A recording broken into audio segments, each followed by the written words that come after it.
My dear brothers and sisters, I usually dedicate my second sermon to world affairs,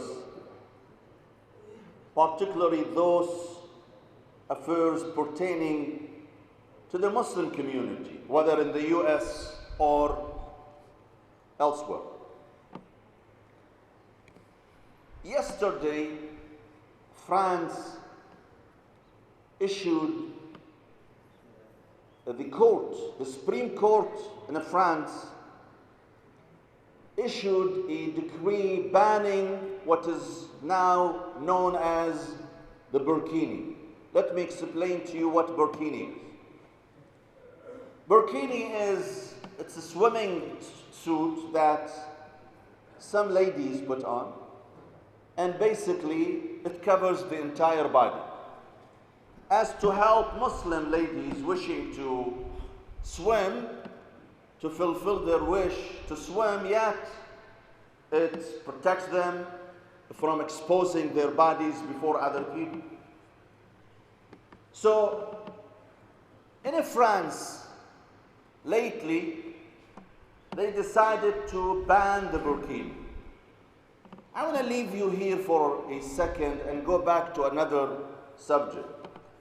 In the year 1998, or maybe after that, I'm not sure exactly, it was during the time of the former president of France, Jacques Chirac, that France decided to ban hijab in all public places, institutions, universities, and schools in France. They decided to ban hijab. And at that time, many people, many scholars, many politicians warned that this ban on hijab in French schools will lead into alienating the Muslim community.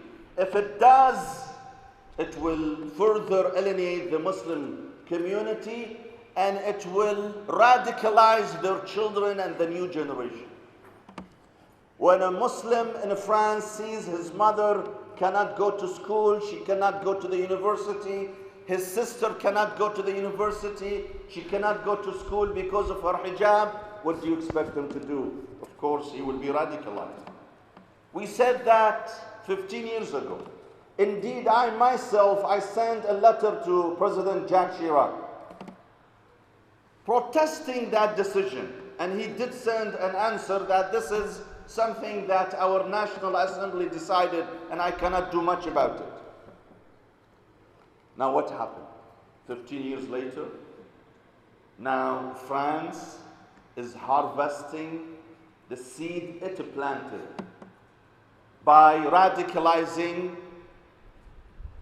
the Muslims in France, something that led to the attacks, the terrorist attacks last November, when a few terrorists in the name of Islam attacked France in Paris.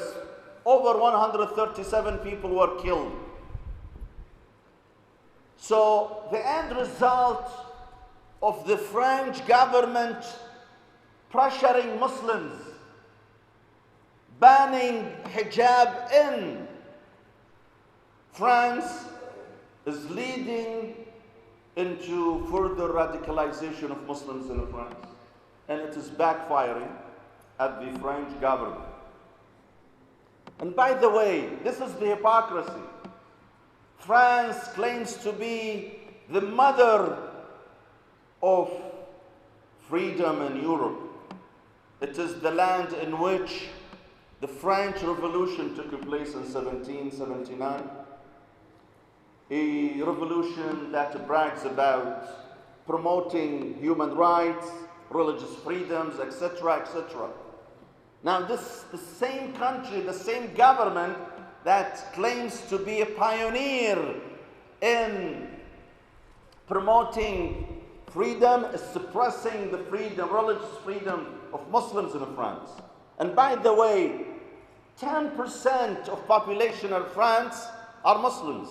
10%, meaning 1 out of each 10 French people are Muslims. 5 million Muslims live in France. Yet, France arrogantly continuing to hammer on the right to alienate Muslims, to seize away their rights and their freedom. Now come back to this last ban that they imposed on Burkini.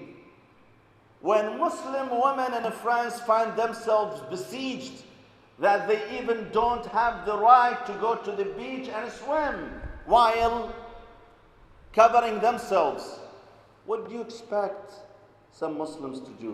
This is the natural result, natural consequences of the French government hammering on the Muslim community. This is a breeding ground for extremism and radicalization. And if we were to blame anyone, the first one to be blamed is the French government itself for taking away the Muslims' freedom. A woman in France can go and wear bikini, almost her entire body is exposed, and no one can say anything to her. No one can object to that if she wishes to expose her entire body.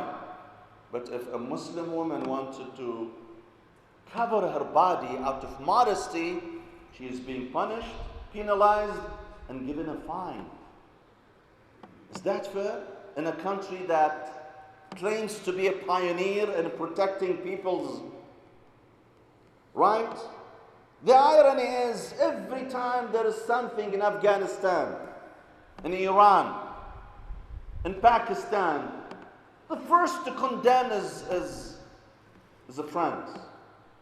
They condemn anything that is deemed to infringe on people's freedom in these countries. The French government is quick to condemn other countries for intervening in people's life and freedom. But when it comes to its own society, they are infringing on the freedom of over 5 million Muslims, further alienating them and creating the breeding ground for radicalization. I do not justify terrorism in France, but what I'm trying to say is the French government is an accomplice in creating the ground in which extremism is being promoted and encouraged. It is through their negligence, it is through their arrogance that they are helping those terrorists to win their case with the Muslim community. Indeed, all what the French government is doing, it is giving a pretext to those radicals to tell Muslims in France, look what this government is doing to you. They don't consider you true citizens because you're Muslim. They take away your rights because you're Muslims. They force your women to expose themselves or to stay home because they are Muslims. They punish you because you are Muslims. They are helping the terrorists. France is helping the terrorists and boosting their case and their argument. And instead of helping Muslims to integrate in the society, and instead of allowing Muslims to practice their religion and their faith freely, as we see it in this country, France is so adamant about cracking down on the Muslim freedoms and the Muslim community. And when you ask them why you are so adamant about banning hijab, they tell you, well, because this conflicts with our secular values. Well, we live in this country. It is a secular country. It is a country that practices separation of church and religion, but we don't see it here in this country. They don't ban Muslim women from wearing hijab because it conflicts with secularism. What secularism means is that you have your own faith, I have my own faith. You do not impose your faith on others. This is what secularism means. But in France, secularism means that you go after Muslims. You attack them. You deny them their rights. You deny their women from wearing hijab, alienating them, turning some of their uneducated, ignorant members of the Muslim community to turn radical extremists, committing attacks, terrorist attacks in their land. This shows the lack of wisdom that the government in France has been exercising for the last 16, 17 years.